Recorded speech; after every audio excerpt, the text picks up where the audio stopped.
itu udah minta juga mana mana ada ada anggawa jauh nengkung apa ibu si bangor nanti ceri nengku ada aku nengkung apa coba dia semua parlau nanti itu ada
सामलायबाय थानाय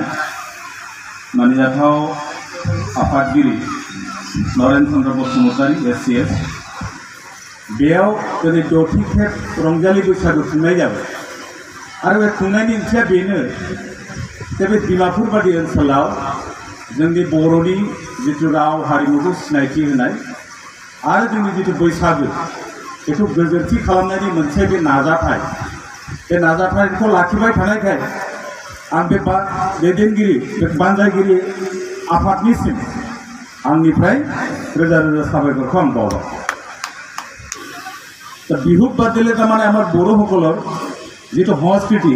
সেইটো আধাৰুৱা হৈ থাকিব পাৰে কাৰণ বিহুৰ লগত আমাৰ ধৰ্মীয় আমাৰ যিটো সমাজৰ যিবিলাক ৰীতি নীতি যিবিলাক পৰম্পৰা এইটো জড়িত হৈ আছে গতিকে বিহুটো বাদ দিলে আমাৰ যিটো পৰম্পৰা এইটো আধাৰুৱা হৈ থাকে আৰু আমাৰে নহয়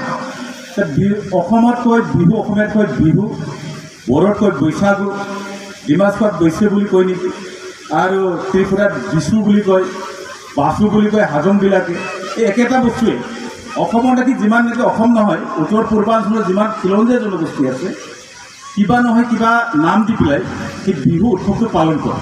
थिग तेनेदरे बैसागुखौ आमिও पालन आंना खावलायनाया मोनसे जाहाथे जों बयबो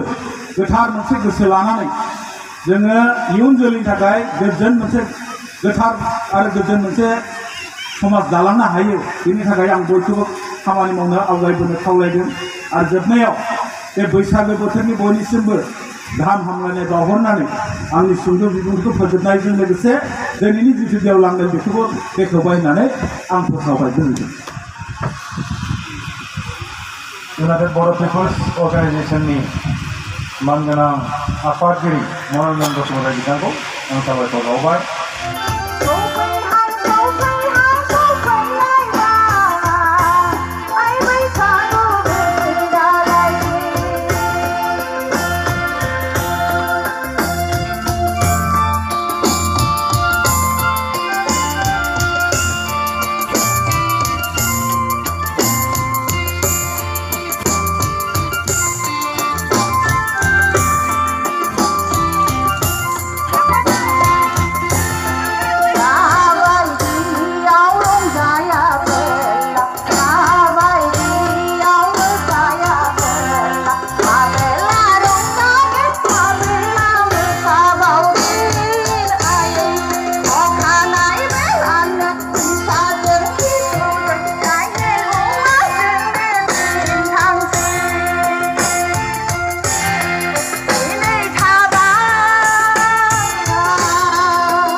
दिनै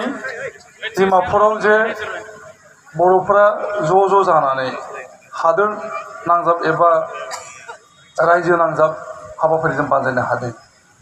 बेखौ बुंनांगोन जों बर'फोरनि गोसो गोथार नाजानाय आरो गावनि हारिखौ अननायनि मोनसे फिथाइ। बर' हारिया आगु समनिफ्राय गोहो गोराखा। बर' हारिया आगु समनिफ्राय जुजिग्रा हारि नाथाय अनसुला खिलिया राजनिफोरा जोंनि थाखाय मोनसे इतिहास जारिमिन जानानै थाबाय जोंनि होननो जोंहा बेवहाय गोहो गैया। आं धन्यबाद होदों जे डिमापुर हादर नांजाब रंजालि बैसागु खुंनायनि गेजेरजों बोसोराव खेबसे बर' रायजो राजाखौ बहाय बर'नि राजथावनि मोनसे समनि डिमापुर बहाय ज' जालायनायनि खाबु खालामदों। आं बिथांमोनखौ रोजा रोजा साबायखर होदों आरो बे प्रसेसटाखौ लानायनि थाखाय स्पेसियेलि आं सानै मानसि नामखौ मख'गोन नरेन चन्द्र बसुमतारी आरो प्रदीप कुमार स्वर्गियारी।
हाय गाइस जों दा नै गासैबो प्रग्रामखौ जोङो फारि फारि जोङो नायजोब्बाय हानायमानि जोङो थाफानानै जोङो प्रग्रामखौ साक्सेस खालामनायाव जोङो थाफाबाय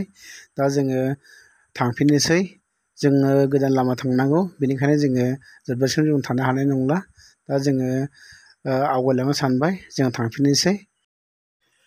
नोंथांमोना डिमापुर नोगोराव थानाय बर'फोरनि बैसागुखौ बोरै नांदों कमेन्टआव खिथाहरदो मोजां मोनदोंबा लाइक शेयार कमेन्ट आरो साबस्क्राइब खालामनानै होदो बाय बाय टेक केयार